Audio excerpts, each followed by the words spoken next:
Chapter 3. Executing your vision. Now, did you know executing your vision is actually the easiest part of achieving your dreams? It might seem strange. You're like, well, it takes a certain amount of action. I need to do certain things. I need to go to certain places in order to improve my life. But the execution of your vision all actually happens automatically as long as you're tied to your dream in the right way. Now, what I mean by that is mentally and emotionally, again, we have to make sure our belief system is correct, so we don't have any contradicting ideas running around through our minds causing a delay in the realization of what we want. So throughout this chapter, again, I'm going to remind you that it's very important to make sure your beliefs are up to date, so to speak. And again, if they're holding you back, if you believe something that is detrimental to the realization of your own dream, change it. You have that ability to change your mind about anything. So why would you stick around with negative beliefs? So the only thing that will ever hold us back when trying to execute our vision are old beliefs about ourselves and our potential. Change your beliefs about yourself and what you're capable of doing and you'll get different results. If you feel you're not worthy enough, if you feel it's impossible to achieve your dream, ask yourself, what are these beliefs based on? Have the courage to change your beliefs, to challenge them. Throughout the ages, we were told anything is possible for us as long as we believe. So here we are, human beings with enormous potential. We accept all sorts of mysteries concerning this universe. Yet once we think of ourselves, we think in terms of limitation. Somewhere deep in our hearts, we can hold the belief it's not possible for us to be truly successful, that we can't live in total freedom and determine exactly the way we want to live. Where do these beliefs come from? Now that's a good question. When we were born, I don't think we immediately had all these ideas about ourselves. No, I think it's something we were taught. Let's go back to the day we were born. As a little baby, we couldn't make decisions for ourselves. We were completely dependent upon our parents. In other words, our beliefs were determined and created by the things they told us about our potential. Through this process, we developed a self-image which will control us for the rest of our lives. Since most people aren't raised in an environment where people talked about thinking from imagination, living the way we want to live, etc., it shows the important task laid out before us. We have to consciously change our thinking. The good news is that you can do this. The only thing you really have to do is adjust your own beliefs according to the dreams you have. When you think about what you want, do you believe you can get it? Do you really believe it? If you do, you can feel it. It's like a burning desire inside of your body itself. This is evidence of your belief. If you have difficulty developing this form of desire within yourself, it's probably because you still have some doubt somewhere inside your mind. You still think somewhere in the depths of your own being it's not possible for you. It's possible for others, but not possible for me. The old repetitive pattern of self-made limitation.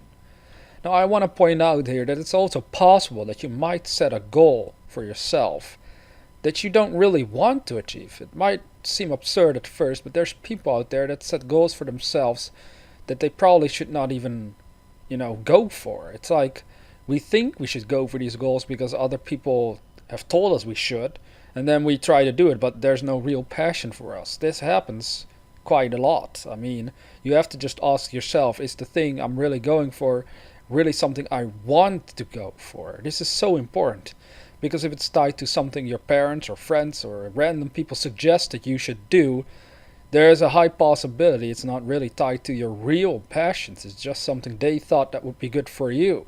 But we want to make up our own minds about what we think is good for us. So again, if you're not following the right sort of goal, that's also a sign that might explain why you're not as desirous enough, why your desire isn't strong enough to make something great happen. Whenever you're dreaming about something, it always means you're imagining something that is beyond your current reality. To effectively execute your own vision, everything depends on your ability to adjust yourself according to what the vision asks of you.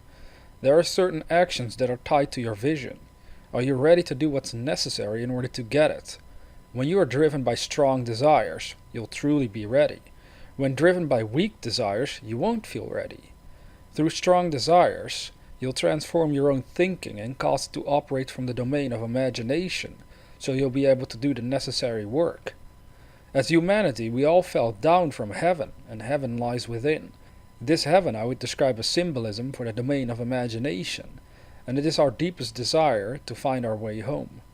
Once you enter the domain of imagination, you will not only transform your own life, but the entire world. You'll be able to lift others up out of their own limiting beliefs. The execution of your vision depends on how good you are at adjusting yourself and upon you accepting this fact. A spiritual viewpoint, like the one I'm describing now, developed after many years of meditation, I came to the conclusion that the biggest obstacle we ever face in life are our own beliefs about what we can or cannot do.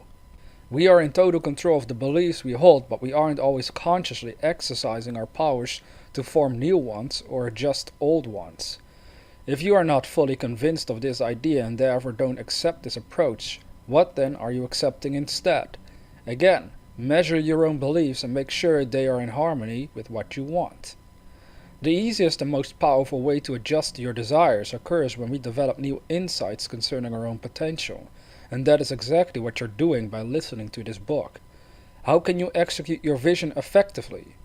In this very moment as the author, I don't know what your dream is, but I do know it all starts inside your own mind. Once we become aware of our dreams, there's a risk old beliefs will get the upper hand. These beliefs cause our dreams to stay in the same place they originated, the invisible realms of life, as abstract concepts inside our own minds. As I stated earlier, we want to turn the abstract fantasy into a concrete reality. This is the work we're called upon to perform, the ultimate work we are called upon to perform as human beings. Once we start doing this, we'll change the entire planet. Unleash the flames of ultimate passion and desires inside your own heart and soul. Then you'll discover your belief system will change dramatically. Your desire is evidence you have the potential to make your dream come true. The old limiting beliefs we had are simply a chance for us to prove we are stronger than these limiting ideas. Don't let yourself be held down by old beliefs and ideas. You're not good enough, you can never do this, you're too old, you're too young, etc. Prove that you're more powerful than all these silly ideas. Unleash your desires by strengthening them so you'll be able to realize your dream. When executing your vision, you should measure your dreams by the strength of your desires, and as you're doing this, you'll discover your belief system will change. You create better ones for yourself as you go along. As the results start to change, you'll discover there are more and more possibilities for you. And this should make you curious as to what else will become possible for you over the upcoming years. Here we have arrived at a very important point. If you are surrounded by people who don't study any of these ideas, you're better off not sharing any of it, unless they clearly indicate they want to know more about it. From their perspective, they might still believe that you first have to know exactly how you can get what you want before you should go for it. It might seem completely absurd to them when you share your dreams. What I'm telling you through this book is that you don't have to know exactly how you're going to achieve your dream. This is because your dream and the desire for its possession will inspire the way towards fulfillment automatically. How then shall I execute my vision? What should I be doing? It doesn't matter right away. Whenever I set a goal that is beyond my current reality, I know I should simply imagine how my life would improve. I unleash strong desires through this method, and these desires then will bring new ideas for action into my mind. Time and time again it works. I've tested this out so many times that I'm now fully convinced it can work for everyone. Now what a relief. I don't need to know exactly how I can make my dreams come true. But back in the day when I still believed I first had to know how it will happen, times were very tough indeed. It'll make the journey a lot harder if you're constantly trying to figure out how you're going to make your dream come true before you ever go for it.